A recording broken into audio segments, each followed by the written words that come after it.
नीति वचन अध्याय 3। टॉपिक युवाओं को सलाह है। मेरे पुत्र, मेरी शिक्षा को न भूलना,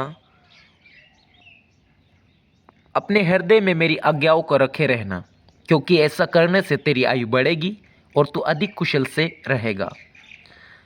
और सच्चाई तुझसे अलग न होने पाए, वरन उनको अपने गले का हार बनाना और अपनी हृदय रूपी पट्टियों पर लिखना, तो तू परमेश्वर और मनुष्य दोनों का अनुग्रह पाएगा। तो अति बुद्धिमान होगा। जैसे आज हम सब ऐसे वर्तमान युग में जी रहे हैं जहाँ पर हम नौजवानों को ऐसी परिस्थिति में देखते हैं जहाँ पर हर एक नौजवान अपने आप को बुद्धिमान बनाना चाहता है। लेकिन क्या कोई व्यक्ति अपने आप में बुद्धिमान हो सकता है? क्या कोई मनुष्य परमेश्वर से अलग होकर बुद्धिमान हो सकता है? यदि हम वर्तमान समय में यदि पूरी दुनिया में देखें तो कई सारी ऐसी पुस्तक है जो बुद्धिमान के ऊपर चर्चा करती हैं। लेकिन बाइबल ही एक ऐसा पवित्र शास्त्र है जो इस बात की कल्पना करता है कि बुद्धि जो है वो परमेश्वर से ही आती है। जैसे नीतिवचन 1:7 कहता है, यहोवा का भय मान, क्योंकि यहोवा से ही बुद्धि आती है।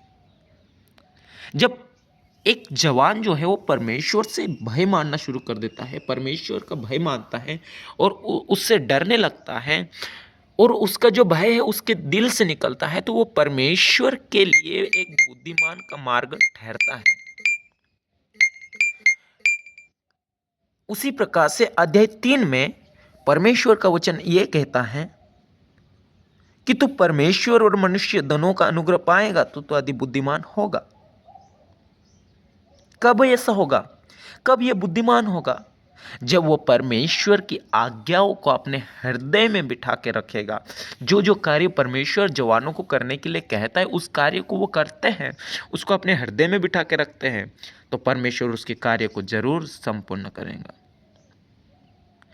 कृपा और सच्चाई तुझसे अलग ना होने पाए।